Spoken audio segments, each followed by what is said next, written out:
Topaz और पुखराज, अक्सर लोग इन दो स्टोन्स को एक ही स्टोन समझ रहे होते हैं, हालांकि इनमें बहुत ज़्यादा फ़र्क है। बिस्मिल्लाहिर्रहमानिर्रहीम, अस्सलाम वालेकुम। मेरा नाम है मोहम्मद यासिर जेम स्टोन से। आज जेमालॉजी कोर्स डे 12 है और आज हम जानने जा रहे हैं टोपाज फैमिली जेम स्टोन्स के बारे में।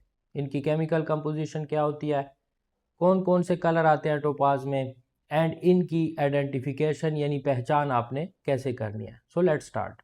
दोस्तों, टोपाज जो है ये एक सिलिकेट मिनरल्स है। मिनरल्स में मुख्तलिफ फार्मेशंस एंड क्लासिफिकेशन है, जो कि एक पिछली वीडियो में मैंने ये सारी चीज़ें डिस्कस की थी कि सिलिकेट मिनरल्स कौन से होते हैं एंड ऑक्साइड मिनरल कौन से होते हैं। लेकिन आपने कंफ्यूज नहीं होना, सिलिकेट मिनरल्स वो होते हैं जिनमें सिलिकॉन आ जाए एंड ऑक्साइड मिनरल्स वो होते हैं जिनमें सिलिकॉन ना हो। सिंपल ये एक फ़र्क है सिलिकेट एंड ऑक्साइड मिनरल्स में।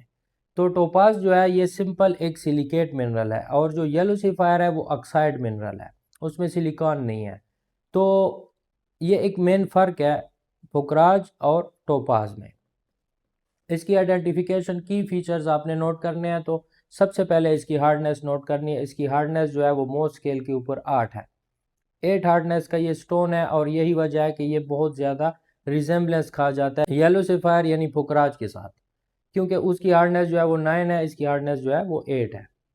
सेकंड नंबर पे इसमें परफेक्ट क्लीवेज होती है। ये मैं आपको स्क्रीन के ऊपर इसकी क्लीवेज शो कर रहा हूँ। इसको हम बोलते हैं बेसल क्लीवेज।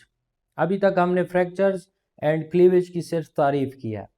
फ्रैक्चर्स और क्लीवेज में जो इकसाम आती हैं वो हम आगे चल के क्रिस्टलोग्राफी में डिस्कस करेंगे इंशाल्लाह।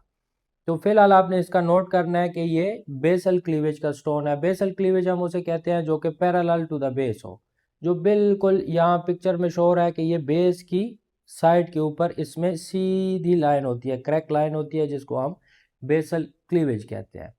या सिंपल आप इसकी तारीफ कर सकते हैं, बेसल क्लीवेज वो होती है जो कि पैरेलल टू द बेस हो। और यही वजह है कि टोपाज को काटते वक्त कटर्स बहुत ज़्यादा एहतियात करते हैं, पहले पहले इसकी क्लीवेज निकाली जाती है। इसके बाद इसका एक आइडेंटिफिकेशन की फीचर, ये बहुत ज़्यादा लस्ट्री होता है। इसका लस्टर जो होता है वो हाई विट्रियस लस्टर होता है, शीशे से ज़्यादा इसमें चमक होती है। और ये जब कट होके आता है, जैसे कि आपको स्क्रीन पे नज़र आ रहा है, ये एक फैसेटेड स्टोन है। फैसेटेड स्टोन हम उस स्टोन को कहते हैं जो कि आफ्टर कटिंग हमें स्टोन जो मिलता है, जो कटा हुआ स्टोन होता है, उसको हम कहते हैं फैसेटेड स्टोन। सो ये एक टोपाज का फैसेटेड स्टोन आप स्क्रीन पे देख रहे हैं, जो कि बहुत ज़्यादा लस्ट्री और बहुत ज़्यादा चमकदार होता है। इसके बाद इसकी शेप अगर आप देखें तो ये प्रिज्मेटिक शेप का होता है। प्रिज्मेटिक शेप हम किस शेप को कहते हैं? क्रिस्टलोग्राफी में प्रिज्मेटिक शेप हम उस शेप को कहते हैं जो कि फ्लैट हो एंड लॉन्ग हो। इसकी तारीफ आप बहुत सिंपली कर सकते हैं, जब क्रिस्टल की लेंथ जो है उसकी विड्थ से ज़्यादा हो और वो लंबाई में ग्रो करे और उसकी जो साइड्स हैं वो बिल्कुल फ्लैट और क्लीन हो, तो इसको हम कहते हैं प्रिज्मेटिक शेप। इसके आइडेंटिफिकेशन की फीचर बहुत सिंपल है, जो कि मैं दोहरा देता हूँ।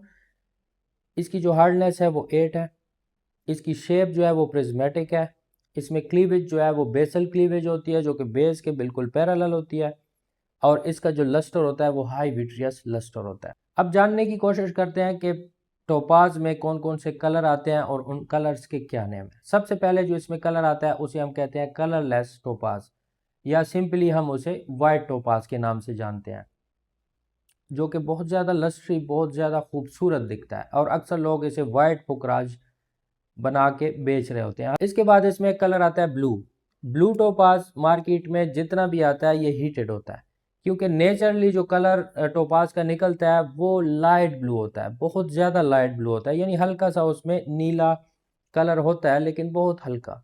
तो उसको बाद में हीट करके उसको इंटेंस ब्लू बनाया जाता है। तो इसमें आपको जितने भी ये London topaz, Swiss blue topaz, ये जितने भी आपको देखने को मिलते हैं ये हीटेड होते हैं और ये रेडिएशन के ज़रिए हीट किए गए होते हैं। यानी एक स्टोन होता है जैसे सफ़ायर्स को हम डायरेक्ट हीट करते हैं, ठीक है, लेकिन टोपाज जो है ये डायरेक्ट हीट एक्सेप्ट नहीं करता, इसको हम रेडिएशन से गुजारते हैं। मुख्तलिफ रेजेस हैं जो कि आगे चल के ये प्रोसेस सारे हमने जब डिस्कस करने हैं तो आपके क्लियर हो जाने हैं। तो इसमें रेडिएशन होती है, इसीलिए आपको सर्टिफिकेशन में जब ब्लू टोपाज नज़र आता है तो उसमें साफ लिखा होता है कि कलर बाई रेडिएटेड।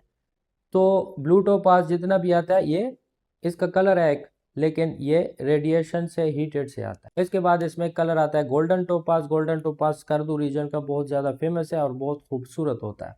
इसके बाद इसमें कलर आता है pink topaz. Pink topaz Pakistan में काटलंग साइड से निकलता है, जो कि बहुत ज़्यादा रेयर है और बहुत ज़्यादा खूबसूरत होता है और ये अपने एक्चुअल कलर में निकलता है। इसके बाद इसमें कलर आता है इंपीरियल टोपाज। इंपीरियल में अक्सर लोग कंफ्यूज होते हैं कि इंपीरियल टोपाज वो pink topaz and golden topaz को इंपीरियल टोपाज बना के या उसका नाम रख के बेच रहे होते हैं। हालांकि imperial topaz is a different thing. Imperial topaz में 3 कलर जो है वो मिक्स हो रहे होते हैं। Number 1 golden, number 2 orange and number 3 pink. ये तीनों कलर जब मिक्स होते हैं तो उनसे बनता है इंपीरियल टोपाज। और इंपीरियल टोपाज सबसे ज़्यादा जो मशहूर है वो ब्राज़ील का है। इंपीरियल टोपाज दोस्तों बहुत ही एक रेयर किस्म है टोपाज की एंड ये बहुत ज़्यादा वैल्यूएबल होता है। आई होप आपको टोपाज फैमिली और इनमें मौजूद कलर स्टोन्स की समझ आ गई होगी। अगली वीडियो में दुआ में याद रखिएगा। अल्लाह हाफिज़।